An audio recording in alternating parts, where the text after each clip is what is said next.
નમસ્કાર ration card ધારકો। આજે આપણે વાત કરીશું કે રેશન કાર્ડ ધારકોને આવતા મહિને એટલે કે એપ્રિલ મહિનામાં ડબલ અનાજ આપવામાં આવશે તેમ રાજ્ય સરકારે ડબલ અનાજ આપવાની જાહેરાત કરી છે અને હવે કાર્ડ દીઠ ગ્રાહકને મફત 5 લીટર કેરોસીન આપવામાં આવશે। જે કેન્દ્ર સરકારે જે આ ગેસના હિસાબે જે ડીઝલના હિસાબે જે એની અછતના કારણે 5 લીટર કેરોસીન ગ્રાહકને આપવામાં આવશે। તો કઈ રીતે ગ્રાહકને 5 લીટર કેરોસીન આપવામાં આવશે કાર્ડ દીઠ તે આ વિડીયોમાં આપણે સંપૂર્ણ માહિતી લેવાના છીએ। તો વિડીયો અંત સુધી જોજો અને જો તમે અમારી ચેનલમાં ન હોય તો ચેનલને લાઇક શેર અને સબસ્ક્રાઈબ કરી દેજો અને બેલ નોટિફિકેશન ઓન કરી દેજો જેથી અમારો વિડીયો સૌપ્રથમ તમને પહેલાં પહોંચી જાય। અને તમે કયા જિલ્લામાંથી વિડીયો જોઈ રહ્યા છો તે વિડીયોમાં લખી દેજો કમેન્ટમાં। તો વિડીયો ચાલુ કરીએ। એમાં વાત કરીએ આપણે તો પરિવાર દીઠ 5 લીટર કેરોસીન ગ્રાહકને આપવામાં આવશે એટલે કે કાર્ડ દીઠ 5 લીટર કેરોસીન મળશે આવતા મહિને।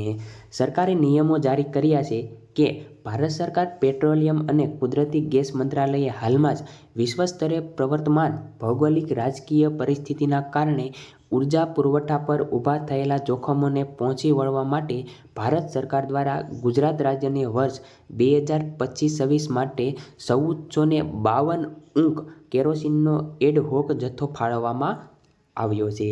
જ્યાં સરકારે જે નિયમોમાં ફેરફાર કર્યા છે ભારત સરકારે જે આ કુદરતી ગેસ મંત્રાલયે જે ભૌગોલિક રાજકીય એટલે કે વિદેશની પરિસ્થિતિના કારણે ઉર્જા મંત્રીએ જે વર્ષ 2025-26માં ગુજરાત રાજ્યને 1452 ઊંક કેરોસીનનો એડહોક આપવામાં આવ્યો છે ફાળવવામાં આવ્યો છે। આગળ વાત કરીએ તેમાં આ જથ્થાનો મુખ્ય ઉપરાંત રાંધણ અને પ્રકાશ માટે કરવાનો રહેશે એમ અને નાગરિક પુરવઠા વિભાગની યાદીમાં જણાવાયું છે। જ્યાં ગુજરાત રાજ્યના અન્ન નાગરિક પુરવઠા છે તેમાં જણાવવામાં આવ્યું છે કે આનો મુખ્ય ઉપયોગ રાંધવા અને પ્રકાશ માટે આપવામાં આવ્યો છે। રાજ્યના આદિજાતિ જિલ્લાઓના ગ્રામીણ વિસ્તારના અંત્યોદય તથા PHL પરિવારોને કેરોસીન જથ્થો ફાળવવાની કાર્યવાહી કરવામાં આવી છે। એટલે કે રાજ્યના જે આદિજાતિ એટલે કે પછાત વર્ગના જે જિલ્લા છે જેમાં ગ્રાહક અંત્યોદય કાર્ડ ધારકો છે તેને પરિવારને કેરોસીન આપવામાં આવશે। તેનો નિયમો જાહેર કરાયા છે કે જે મુજબ કેન્દ્ર સરકારે ફાળવેલા 1452 ઊંકમાંથી દરેક જિલ્લામાં કલેક્ટર હસ્તે 36,000 લીટરની ફાળવણી કરવામાં આવી છે। એટલે કે આ નિયમો જે જાહેર કરાયા છે કેન્દ્ર સરકારે તેમાં 1452 ઊંકમાંથી દરેક ગુજરાતના જિલ્લા જે છે તેમાં કલેક્ટર હસ્તે 36,000 લીટરની ફાળવણી કરવામાં આવી છે।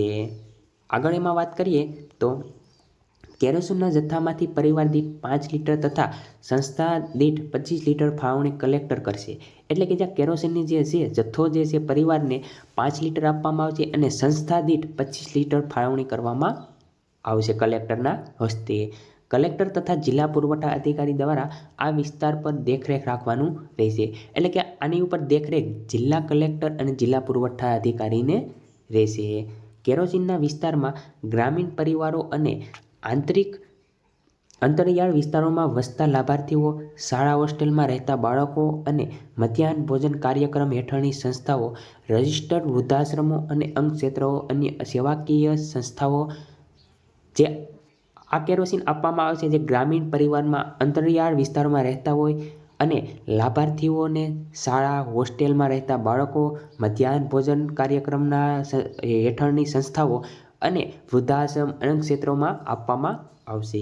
બાંધકામ કે ઔદ્યોગિક એકમોમાં કાર્યરત મજૂર વર્ગની ભોજન તૈયારીના હેતુ માટે અન્ય સરકારી કે ખાનગી સામાજિક સંસ્થાઓ જે બળતણ માટે સંપૂર્ણપણે કડરૂપ પર આધારિત છે તેને પ્રાથમિકતા આપવાની રહેશે। તો આ હતું આપણે 5 લીટર કેરોસીન કાર્ડ દીઠ આપવામાં આવશે।